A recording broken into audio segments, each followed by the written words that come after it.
তো নমস্কার বন্ধুরা, অনবিল ইলেকট্রনিক চ্যানেলের পক্ষ থেকে আজকে আপনাদের সবাইকে এই ভিডিওতে স্বাগত জানাই। বন্ধুরা, আজকে এই ভিডিওতে খুব ইম্পর্টেন্ট একটা টপিক নিয়ে আলোচনা করবো, সেটা হচ্ছে ভোটার ভেরিফিকেশন বা আপনারা যেটা জানেন এসআইআর মানে স্পেশাল ইন্টেন্সিভ রিভিশন। তো ভিডিওগুলোতে রেসপন্স বেশি ভালো আসার জন্য আমি এসআইআর নিয়ে আজকে এক নতুন একটা আপডেট আপনাদের সাথে শেয়ার করব।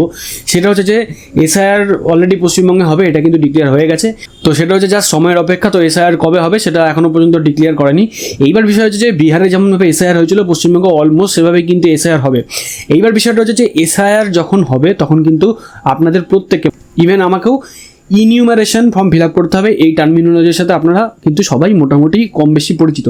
এবার ইনিউমারেশন ফর্মটা কি, এই এসআইআর এর জন্যই কিন্তু এই ইনিউমারেশন ফর্মটা ফিল আপ করতে হবে, আদারওয়াইজ কিন্তু আপনার নাম ভোটার লিস্টে থাকবে না।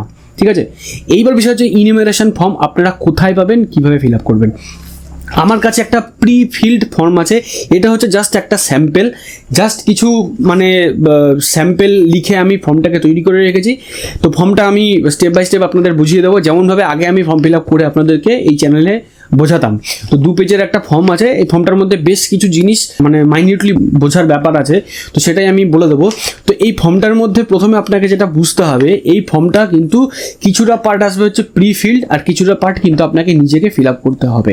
ঠিক আছে, তো প্রি ফিল্ড কীভাবে আসবে, ভোটার যে পোর্টাল আছে সেই ভোটার পোর্টালে যখন আপনি আপনার এপিক নাম্বার, মোবাইল নাম্বার এইগুলো দিয়ে লগ ইন করবেন, আর যখন থেকে এই এসআইআর পশ্চিমবঙ্গে স্টার্ট হবে তখন কিন্তু অটোমেটিক্যালি আপনি যখনই আপনার এপিক নাম্বার আর মোবাইল নাম্বার দিয়ে ভোটার পোর্টালটাকে লগ ইন করবেন, তখন কিছুটা পার্ট কী আসবে, যেমন ইলেক্টরের নাম, এপিক নাম্বার, তার অ্যাড্রেস, তারপরে হচ্ছে সিরিয়াল নাম্বার, তার পার্ট নাম্বার, তার অ্যাসেম্বলি কনস্টিটিউয়েন্সি সেইটার নাম, কোন স্টেটে বিলং করে সেটা, প্লাস ভোটার কার্ডে যে ছবিটা আপনি দিয়েছিলেন, সেটা হতে পারে পুরনো ছবি, সেই ছবিটা দিয়ে কিন্তু এটা পুরোপুরি ফিল আপ হয়ে আসবে।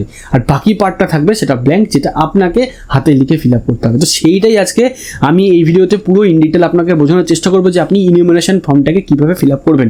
হ্যাঁ, আমি জানি যে যখন বিএলও বা ইয়ারওরা আপনাদেরকে এই জিনিসগুলো করাবে তখন তারাই হয়তো বা অ্যাসিস্ট করবে।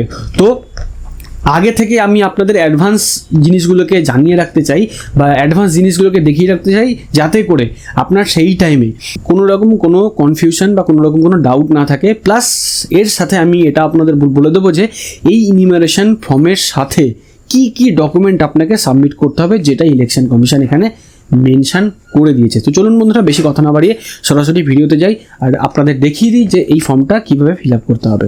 তো ফ্রেন্ডস, যে ফর্মটাকে আমি আপনাকে হাতে নিয়ে দেখালাম, তো সেই ফর্মটাই আমি এখানে জাস্ট ফিল আপ করে এখানে আমি স্ক্যান করে রেখেছি। তো প্রথমেই যেটা আমি এখানে উপরে লিখে রেখেছি, this form do not have any accurate data of any one, it is a sample form only for reference. ঠিক আছে, তো ইনিউমারেশন ফর্ম যার নাম্বার হচ্ছে অ্যানেক্সার সি। তো আমি কী বললাম, ইলেকট্রনের নাম, EPIC number, address, serial number, part number, assembly constituency আর স্টেট, আর হচ্ছে পুরনো ভোটার কার্ডের ছবি, এগুলো দেখুন আমি লিখে দিয়েছি, আগে থেকেই প্রিন্টেড থাকবে। শুধুমাত্র এখানে কি করতে হবে, যে পেস্ট কারেন্ট ফটো, এখানে আপনাকে নতুন একটা কালারিং ফটো বসাতে হবে, মানে যার নামে ফর্ম ফিল আপ করছেন। এটা কিন্তু এরকম নয় যে ফ্যামিলির জন্য একটা ফর্ম ফিল আপ করলাম হয়ে গেল, এরকম না। ইন্ডিভিজুয়াল, যদি ফ্যামিলিতে 10 জন থাকে তার মানে 10 জনকে 10টা ফর্ম ফিল আপ করতে হবে। ঠিক আছে, আশা করি এটুকুনি ক্লিয়ার। এইবার হচ্ছে ডেট অফ বার্থ, আপনার যে এক্স্যাক্ট যে ডেট অফ বার্থ, মানে যে ডেট অফ বার্থের জন্য আপনি কোনো রকম কোনো ডকুমেন্ট দেখাতে পারবেন, তো সেই ডেট অফ বার্থ এখানে বসাবেন। আধার নাম্বার এখানে বসাবেন, তারপরে এখানে একটা ভ্যালিড মোবাইল নাম্বার আপনি এখানে বসিয়ে দেবেন। বসানোর পরে এখানে তারপরে কি আসছে, গার্জিয়ানের নাম। এবার গার্জিয়ানের নামে আপনি এখানে দেখুন পরিষ্কার লেখাই আছে যে লিগ্যাল গার্জিয়ান অথবা বাবার নাম। তো এখানে গার্জিয়ানের নামের জায়গায় বাবার নাম বসাবেন, বাবার ভোটার কার্ডের নাম্বার এখানে দেবেন। মায়ের নাম এখানে বসাবেন, মায়ের ভোটার কার্ডের নাম্বার এখানে দিতে হবে। এরপরে হচ্ছে এটা হচ্ছে যে অপশনাল ইফ অ্যাপ্লিকেবল, মানে যদি আপনার হাজব্যান্ড অথবা ওয়াইফ থাকে তবে তার নাম এখানে মেনশন করতে পারেন, হাতের ভোটার কার্ডের নাম্বার এখানে দিতে পারেন। এটা হচ্ছে অপশনাল। ঠিক আছে, এটা সবার ক্ষেত্রে অ্যাপ্লিকেবল না। এরপরে কি আসছে, এরপরে আসছে যে ডিক্লারেশন। এটা হচ্ছে মেন জিনিস, এখানে বোঝার বিষয় আছে। ডিক্লারেশনে এক নম্বরে কি বলছে, I am above 18 years of age, ordinary resident on the above address and a citizen of India. ঠিক আছে, দিয়ে নিচে বলছে টিক করতে। এইবার নিচে হচ্ছে condition, I was born in India before 1/7/1987। যদি আপনার জন্ম 1/7/1987 অ্যাজ পার ডকুমেন্ট যদি হয়ে থাকে, তবে শুধুমাত্র আপনার ডকুমেন্ট দিলেই কিন্তু এই ফর্ম জমা করতে পারবেন।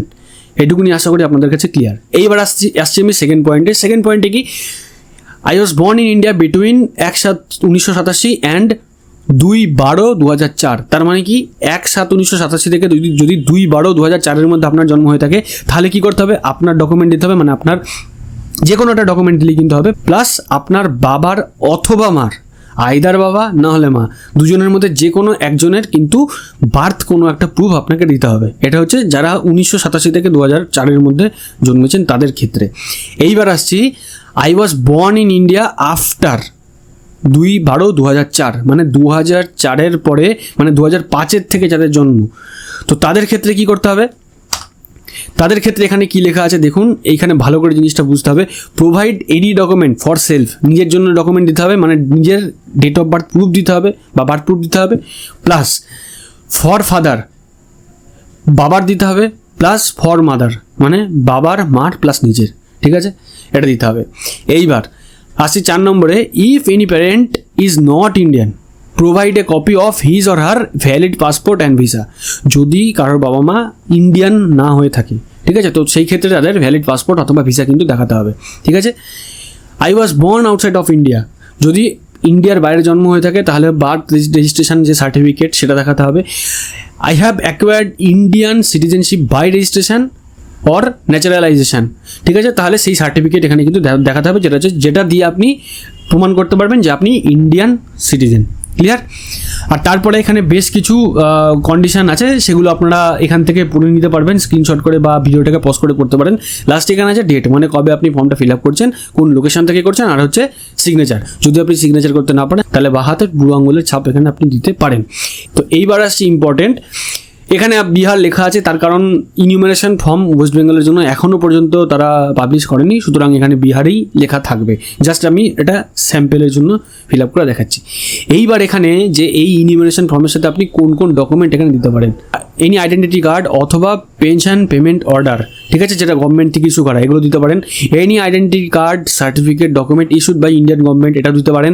বার্থ সার্টিফিকেট দিলে হবে, পাসপোর্ট দিলে হবে, ম্যাট্রিকুলেশন অথবা এডুকেশনাল সার্টিফিকেট, যেগুলো হচ্ছে কোনো রিকগনাইজড ইউনিভার্সিটি বা বোর্ড থেকে পাবলিশ করা, সেটা দিলে হবে।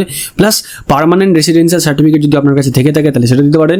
প্লাস ফরেস্ট রাইট সার্টিফিকেট, মানে এগুলো সাধারণত যারা আর কি উপজাতির মধ্যে পড়ে, তো তাদের কাছে অনেক সময় এই ধরনের সার্টিফিকেট থাকে, তো সেটা দিলে হবে। প্লাস আপনি যদি কাস্টের মধ্যে পড়ে থাকেন, SC ST OBC-র মধ্যে পড়ে থাকেন, তাহলে পরে সেই সার্টিফিকেট আপনি এখানে দিলে সেই কাজ চলে যাবে।